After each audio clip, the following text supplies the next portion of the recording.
ಶ್ರೀ ಸದ್ಗುರು ಸಿದ್ಧಾರೂಢಾಯ ನಮಃ. ಗುರುಬ್ರಹ್ಮ ಗುರುರ್ವಿಷ್ಣು ಗುರುರ್ದೇವೋ ಮಹೇಶ್ವರ ಗುರು ಸಾಕ್ಷಾತ್ ಪರಬ್ರಹ್ಮ ತಸ್ಮೈ ಶ್ರೀ ಗುರುವೇ ನಮಃ.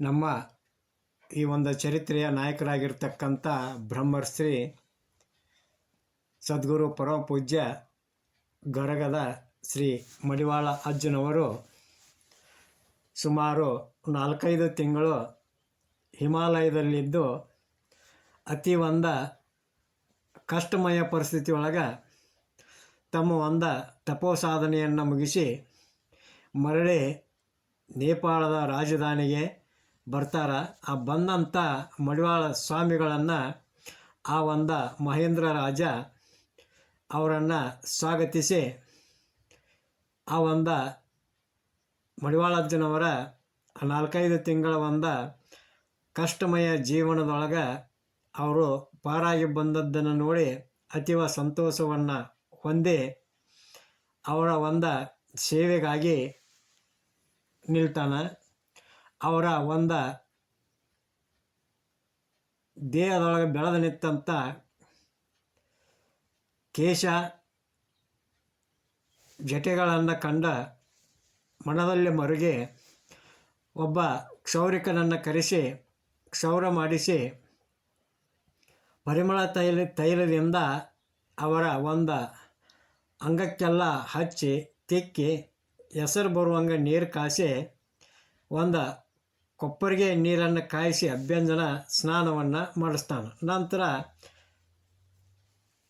ಪಂಚಾಮೃತ ಭೋಜನದಿಂದ ತೃಪ್ತಿಪಡಿಸಿ ತಾಂಬೂಲ ಸೇವನೆ ಮಾಡಿಸಿ ಅವರನ್ನು ತಮ್ಮಲ್ಲಿಯೇ ಇಟ್ಕೋತಾನೆ.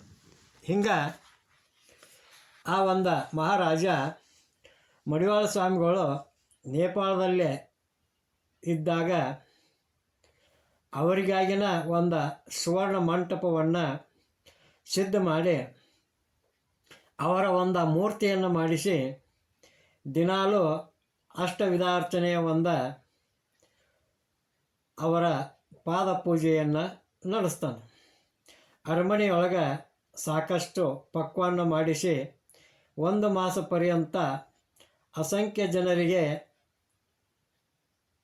ಭೋಜನವನ್ನು ಮಾಡಿಸಿ ತಾಂಬೂಲ ವಸ್ತ್ರ ಧಾನ್ಯಗಳಿಂದ ತೃಪ್ತಿಪಡಿಸಿ ಅವರ ಸಂತೃಪ್ತಿ ಸಂತೋಷಗಳಲ್ಲಿ ತಾನೇ ಕೂಡ ಭಾಗಿ ಆಗ್ತಾನೆ. ಈ ಶಿವಯೋಗಿಗಳ ಪ್ರತ್ಯಾಗಮನದ ವಾತ್ಸವ್ಯದ ಸಮಾಚಾರವನ್ನು ಕೇಳಿ ದಿಗ್ದೇಶಗಳಿಂದ ಪಂಡಿತರ ಸಂದಣಿ ಅಲ್ಲಿ ನಡೀತೈತಿ.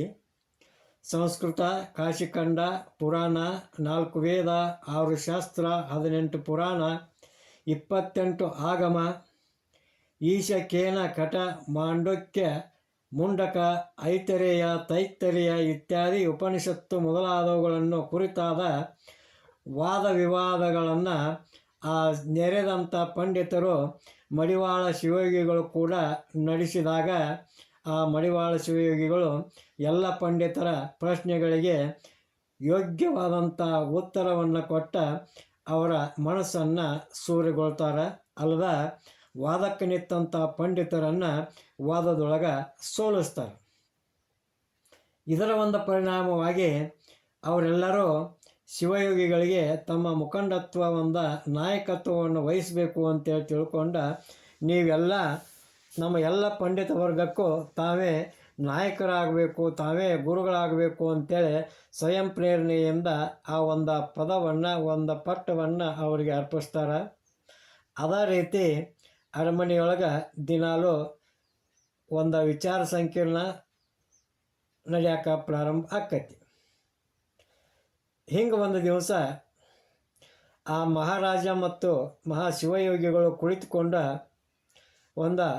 ವಿನೋದೋಲ್ಲಾಸಗಳ ಸಂಭಾಷಣೆಯಲ್ಲಿ ತೊಡಗಿದಾಗ ಆ ಮಡಿವಾಳ ಅಜ್ಜ ಕೇಳ್ತಾರೋ, ಹೇ ರಾಜ, ಈ ಸುವರ್ಣ ಮಂಟಪವನ್ನು ಯಾರ ಸಲುವಾಗಿ ನೀನು ತಯಾರು ಮಾಡಿದಿ? ಇದು ಯಾರಿಗೆ ಸಲ್ಲಬೇಕಾಗೈತಿ ಅಂತೇಳಿ ಪ್ರಶ್ನೆ ಮಾಡಿದಾಗ ಆ ರಾಜ ಹೇಳ್ತಾನೋ, ಹೇ ಮಡಿವಾಳ ಸ್ವಾಮಿಗಳೇ, ಇದೆಲ್ಲ ತಮಗಾಗಿನ ನಾನು ರಚಿತ ಮಾಡೀನಿ, ಅದು ತಮಗೆ ಅರ್ಪಿತ ಆಗೈತಿ. ಅದಕ್ಕೆ ತಮ್ಮ ಒಂದು ಅನುಷ್ಠಾನಕ್ಕೆ ಅನುಕೂಲ ಆಗಲಿ ಅಂತ ತಿಳ್ಕೊಂಡ ಇದನ್ನೆಲ್ಲ ಏರ್ಪಾಡು ಮಾಡಿ ನಿಮ್ಮ ಪಾದಕ್ಕೆ ನಾನು ಅರ್ಪಿಸಿಬಿಟ್ಟೇನಿ ಅಂತೇಳಿ ತಿಳ್ಕೊಂಡ ಭಕ್ತಿ ಭಾವಪೂರ್ಣ ಹೃದಯದಿಂದ ವಿನೀತನಾಗಿರ್ತಕ್ಕಂಥ ಆ ರಾಜ ಆ ಸ್ವಾಮಿಗಳಿಗೆ ಹೇಳಿದಾಗ ಆವಾಗ ಮಡಿವಾಳ ಸ್ವಾಮಿಗಳು ಹೇಳ್ತಾರೆ, ರಾಜ ಹಂಗಾದ್ರೆ ಇವತ್ತು ಆ ಒಂದು ಸುವರ್ಣ ಮಂಟಪಕ್ಕೆ ಶಿವಾರ್ಪಣ ಅಂತೇಳಿ ನೀರು ಬಿಟ್ಟುಬಿಡಪ್ಪ ಅಂತೇಳಿ ಹೇಳ್ತಾರೆ. ಆವಾಗ ಆ ಮಡಿವಾಳ ಸ್ವಾಮಿಗಳ ಒಂದು ಆಜ್ಞೆಯ ಪ್ರಕಾರ ಆ ಮಹೇಂದ್ರ ರಾಜ ಆ ಒಂದು ಬಂಗಾರದಿಂದ ಮಾಡಲ್ಪಟ್ಟಂಥ ಸುವರ್ಣ ಮಂಟಪವನ್ನು ಅಜ್ಜವರಿಗೆ ದಾನ ರೂಪವಾಗಿ ಕೊಡ್ತಾನು. ಆವಾಗ ಕೂಡಲೇ ಮಡಿವಾಳ ಶಿವಯೋಗಿಗಳು ಅಕ್ಕಸಾಲಿಗನನ್ನು ಅಂದ್ರೆ ಪತ್ತಾರನನ್ನು ಕರೆಸಿ ಆ ಬಂಗಾರದ ಮಂಟಪವನ್ನು ಮುರಿಸಿ ಚೂರು ಚೂರು ಮಾಡಿಸಿ ಊರೊಳಗಿನ ಎಲ್ಲ ಬಡಬಗ್ಗರನ್ನು ಕರೆಸಿ ಆ ಒಂದು ಬಂಗಾರ ಚೂರುಗಳನ್ನೆಲ್ಲ ಹಂಚೆ ಬಿಡ್ತಾರೆ. ಆಮೇಲೆ ಸ್ನಾನ ಮಾಡಿ ಅಷ್ಟವಿಧ ಅರ್ಚನೆಯಿಂದ ಪೂಜೆಗೈದು ಊಟೋಪಚಾರ ತೀರಿಸುವಂತಾರೆ. ಅದರಂತ ಇವತ್ತಿನ ಒಂದು ಸ್ವಾಮಿಗಳು ಮಾಡಬಲ್ಲರೇನು? ಈ ಒಂದು ಮಡಿವಾಳ ಶಿವಯೋಗಿಯ ತ್ಯಾಗ ಜೀವನದಿಂದ ಲಕ್ಷ್ಮೀ ದೇವಿ ತಾನಾಗಿ ಒಲಿದು ಅವರನ್ನು ಹಿಂಬಾಲಿಸಿದರೂ ಕೂಡ ಅವರು ಆ ಒಂದು ಹಣಕ್ಕಾಗಿ ಅಥವಾ ಹೊನ್ನಿಗಾಗಿ ಯಾವುದೇ ಒಂದು ಲೋಭವನ್ನು ಹೊಂದಿರಲಿಲ್ಲ ಅಂಥೇಳಿ ನಾವಿಲ್ಲಿ ತಿಳ್ಕೊಬೇಕಾಕೈತಿ. ಹಿಂಗೆ ಕೆಲವು ದಿವಸ ಗತಿಸಿದ ಮ್ಯಾಗ ಆ ರಾಜನನ್ನು ಉದ್ದೇಶಿಸಿ ಮಡಿವಾಳ ಅಜ್ಜವರು ಹೇಳ್ತಾರೆ, ಹೇ ರಾಜ, ನಾನು ಆ ಶಿಲಾ ನದಿಗೆ ಹೋಗ್ಬೇಕಂತ ಮಾಡೀನಿ ಅಂತೇಳಿ ತಮ್ಮ ಇಚ್ಛೆಯನ್ನು ವ್ಯಕ್ತಪಡಿಸಿದಾಗ ಆ ರಾಜ ಏನು ಮಾಡ್ತಾನೋ ಅಂತಂದ್ರೆ, ಅಪ್ಪಾಜಿ ನೀವು ಆ ಶಿಲಾ ನದಿಗೆ ಯಾತಕ್ಕೋಸ್ಕರ ಹೊಕ್ಕಿರಿ? ಆ ಶಿಲಾ ನದಿಯೊಳಗೆ ನೀವು ಇಳಿದದ್ದ ಕರೆ ಆದ್ರೆ ನಿಮ್ಮ ಎಷ್ಟು ಶರೀರ ಆ ಒಂದು ನದಿಯೊಳಗೆ ನೀವು ಆ ನೀರೊಳಗೆ ಬಿಡ್ತೀರಿ ಅಷ್ಟು ಶರೀರ ಅದು ಕಲ್ಲಾಗಿ ಹೋಗ್ಕತ್ರಿಪ್ಪ. ಅದಕ್ಕೆ ನೀವು ಅಲ್ಲಿ ಹೋಗೋದ್ರಿಂದ ಏನು ಉಪಯೋಗ ಐತಿ ಅಂತೇಳಿ ಕೇಳಿದಾಗ, ಇಲ್ಪ ನಾವು ಆ ನದಿಯನ್ನು ನೋಡಬೇಕು, ಆ ನದಿಯೊಳಗೆ ಈಜಾಡ್ಬೇಕಂತಕ್ಕಂಥ ಇಚ್ಛೆ ನಮಗಾಗೈತಿ, ಅದಕ್ಕೆ ನಾವು ಹೋಗಬೇಕಾಗೈತಿ ಅಂತ ತಮ್ಮ ದೃಢ ನಿರ್ಧಾರವನ್ನು ಹೇಳಿದಾಗ ಆ ನೇಪಾಳದ ರಾಜ 50,000 ರೂಪಾಯಿಗಳ ಒಂದು ನಿಧಿಯನ್ನು ಅವರ ಪಾದಕ್ಕೆ ಅರ್ಪಿಸ್ತಾನೆ. ಅಲ್ಲದ ಒಂದು ಚಿಲಕಂತಿ ಅಂಗಿಯನ್ನು ಅವರಿಗೆ ಹೊಲಿಸಿ ಕೊಡ್ತಾನೆ. ಅಂದ್ರೆ ಅವರ ನೀರೊಳಗೆ ಇಳಿದ್ರೂ ಕೂಡ ಅವರ ಶರೀರ ಕಲ್ಲಾಗಬಾರ್ದು ಅಂತೇಳಿ ತಿಳ್ಕೊಂಡು ಆ ಒಂದು ಚಿಲಕತ್ತಿನ ಅಂಗಿಯನ್ನು ಅವರಿಗೆ ಹೊಲಿಸಿ ಕೊಡ್ತಾನೆ. ಅದನ್ನು ತೆಗೆದುಕೊಂಡಂಥ ಮಡಿವಾಳ ಸ್ವಾಮಿಗಳು ಆ 50,000 ರೂಪಾಯಿಗಳನ್ನು ಮರಳಿ ಆ ರಾಜನಿಗೇ ಕೊಟ್ಟ, ಈ ಒಂದು ನಿಧಿ ನಮ್ಮದಾಗಿ ನಿನ್ನ ಅಂತ್ಯಕನಿಗಿರಲಿ ಅಂತೇಳಿ ತಿಳ್ಕೊಂಡ ಆ ರಾಜನಿಂದ ಅಪ್ಪಣೆಯನ್ನು ಪಡ್ಕೊಂಡ ಏನು ಮಾಡ್ತಾರೋ ಅಂತಂದ್ರೆ ಆ ಶಿಲಾ ನದಿಯ ಕಡೆಗೆ ಪ್ರಯಾಣವನ್ನು ಬೆಳೆಸ್ತಾರೆ. ಅವರ ಜೊತೆಗೆ ಅನೇಕ ಸಾಧು ಸಂತರು, ಬೈರಾಗಿಗಳು, ದೇವದಾಸ, ರಾಮದಾಸ ಅಂತಕ್ಕಂಥವರು ಎಲ್ಲರೂ ಕೂಡಿ ಅವರ ಒಂದು ಜೊತೆಯಲ್ಲೇ ಆ ಶಿಲಾ ನದಿಯ ಕಡೆಗೆ ಪ್ರಯಾಣವನ್ನು ಬೆಳೆಸ್ತಾರೆ. ಮಾರ್ಗ ಕ್ರಮೇಣ ಮಾಡುವಂಥ ಟೈಮ್ದೊಳಗೆ ಅಲ್ಲಿ ವಿಪರೀತವಾಗಿರ್ತಕ್ಕಂಥ ಒಂದು ಮಳೆ ಬಂದ ಇವರಿಗೆ ಬಹಳ ಒಂದು ತೊಂದರೆಯನ್ನು ಕೊಡ್ತೈತಿ. ಆವಾಗ 3 ಹರದಾರಿ ನಡೆದ್ರೂ ಅವ್ರಿಗೆ ಇಳ್ಕೊಳ್ಳೋಕೆ ಅನುಕೂಲ ಆಗುವಂಥ ಯಾವುದೋ ಒಂದು ಆಶ್ರಮ ಅಥವಾ ಸ್ಥಾನ ಸಿಗೋದಿಲ್ಲ. ಆ ಮಳೆ ಮಾತ್ರ ಹಂಗೆ ಧಾರಾಕಾರವಾಗಿ ಸುರಿತಿರ್ತೈತಿ. ಎಲ್ಲರೂ ತೊಯ್ಸ್ಕೊಂಡ ನಡ್ಕೊಂತ ಮುಂದೆ ನಡೀತಾ ಬರ್ತಾರೆ. ಆವಾಗ ಒಂದು ಆ ಘೋರಾರಣ್ಯದೊಳಗೆ ಒಂದು ದೇವಾಲಯ ಇವರಿಗೆ ಗೋಚರಕ್ಕತಿ.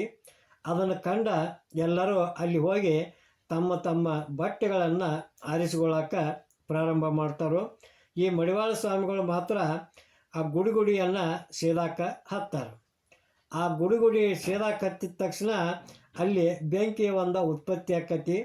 ಆ ಒಂದು ಗುಡಿಯ ಬೆಂಕಿಯ ಮೇಲೆ ಒಂದು ಕಟ್ಟಿಗೆ ಚೂರನ್ನು ಹಿಡಿದ ಆ ಕಟ್ಟಿಗೆಗೆ ಬೆಂಕಿಯನ್ನು ಪುಟಗೊಳಿಸಿ ರಾಮದಾಸರನ್ನು ಕರೆದು ಆ ಪುಟಗೊಂಡ ಬೆಂಕಿಯ ಒಂದು ಕಟ್ಟಿಗೆಯ ತುಣುಕನ್ನು ರಾಮದಾಸರ ಕೈಯಾಗ ಕೊಟ್ಟ, ಇದರಿಂದ ಒಂದು ದೊಡ್ಡ ಪ್ರಮಾಣದ ಅಲ್ಲಿ ಒಂದು ಬೆಂಕಿಯನ್ನು ತಯಾರು ಮಾಡಿರಿ ಅಂತೇಳಿ ಹೇಳ್ತಾರೆ. ಆವಾಗ ಆ ಅರಣ್ಯದೊಳಗೆ ಬಿದ್ದಂಥ ಒಣ ಕಟ್ಟಿಗೆಗಳನ್ನು ಕೂಡಿಸಿ ಆ ಮಡಿವಾಳಜ್ಜ ಕೊಟ್ಟಂಥ ಆ ಕಟ್ಟಿಗೆ ಬೆಂಕಿ ಹೊತ್ತಿಸಿದಂಥ ಆ ಕಟ್ಟಿಗೆಯ ತುಕಡಿಯನ್ನು ಆ ಕಟ್ಟಿಗೆಗಳಲ್ಲಿಟ್ಟು ಆ ಬೆಂಕಿಯನ್ನು ಹೊತ್ತಿಸಿ ಎಲ್ಲರೂ ಆ ಒಂದು ಬೆಂಕಿಯೊಳಗೆ ತಮ್ಮ ಮೈಯನ್ನು ಕಾಯಿಸ್ಕೊಂಡ ಅರಿವೆಯನ್ನು ಒಣಗಿಸ್ಕೋತಾರೆ.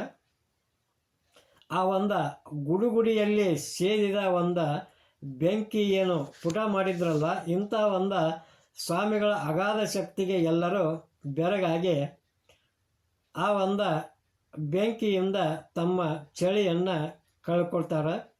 ಇಷ್ಟು ಆಗುರಾಗನ ಎಲ್ಲರೂ ಹೊಟ್ಟೆ ಹಸದ ಹೊಟ್ಟೆಯೊಳಗೆ ಡೊಂಬರಾಟ ನಡೆಯಾಕತ್ತಿರ್ತೈತಿ. ಆವಾಗ ಸ್ವಾಮಿಗಳು ಹೇಳ್ರಿ, ಎಲ್ಲರೂ ಹೇಳ್ರಿಪ್ಪ, ನಿಮ್ಮ ಎದುರಿಗೆ ಬಿದ್ದಿರ್ತಕ್ಕಂಥ ಬೆನಚು ಕಲ್ಲುಗಳನ್ನು ತೆಗೆದುಕೊಂಡು ಬರ್ರಿ ಅಂತೇಳಿ ಹೇಳ್ತಾರೆ.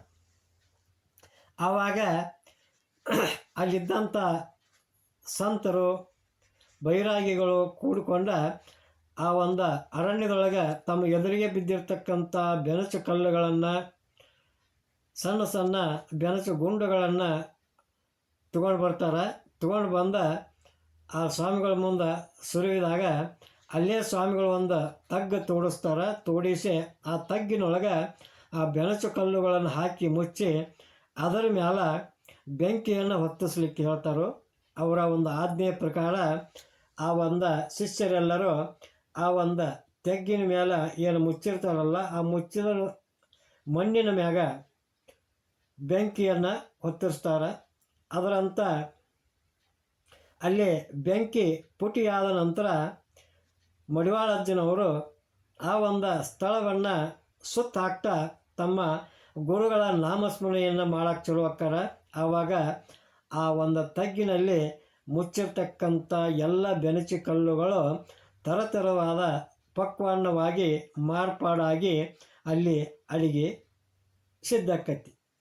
ಆಮೇಲೆ ಆ ಒಂದು ಆಶ್ರಮದ ಸುತ್ತಲೂ, ಆ ದೇವಸ್ಥಾನದ ಸುತ್ತಲೂ ಇದ್ದಂಥ ಗಜಗದ ಮೆಳೆಯ ತಪ್ಪಲವನ್ನು ತರಿಸಿ ತಂದು ಅದನ್ನೇ ಕಾಯಿಪಲ್ಯೆಯಾಗಿ ಮಾಡಿಸ್ತಾರೆ. ನಂತರ ಎಲ್ಲರ ಕೂಡಿ ಸುಖ ಭೋಜನವನ್ನು ಮಾಡಿ ವಿಶ್ರಾಂತಿಯನ್ನು ಪಡೆದ ಮುಂದೆ ಶಿಲಾ ನದಿಯ ಕಡೆಗೆ ಪ್ರಯಾಣವನ್ನು ಬೆಳೆಸ್ತಾರೆ.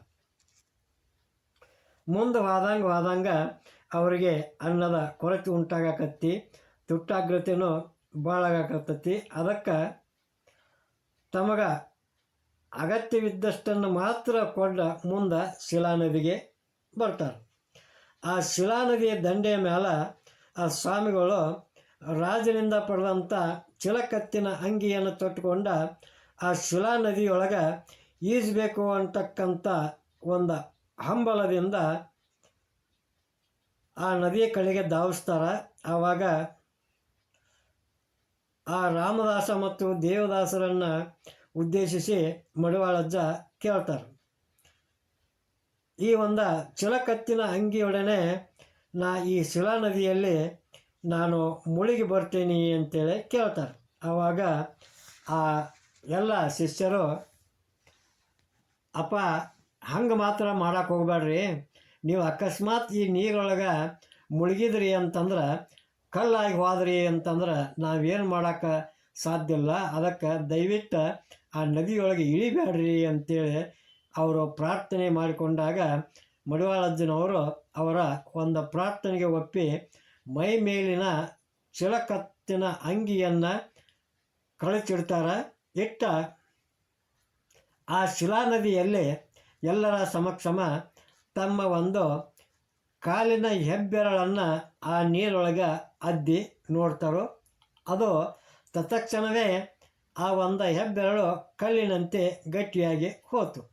ಅದನ್ನು ಕಂಡಂಥ ಎಲ್ಲರೂ ಅಚ್ಚರಿಗೊಂಡು ಅಲ್ಲೇ ಆಶ್ಚರ್ಯಚಕಿತರಾಗ್ತಾರೋ.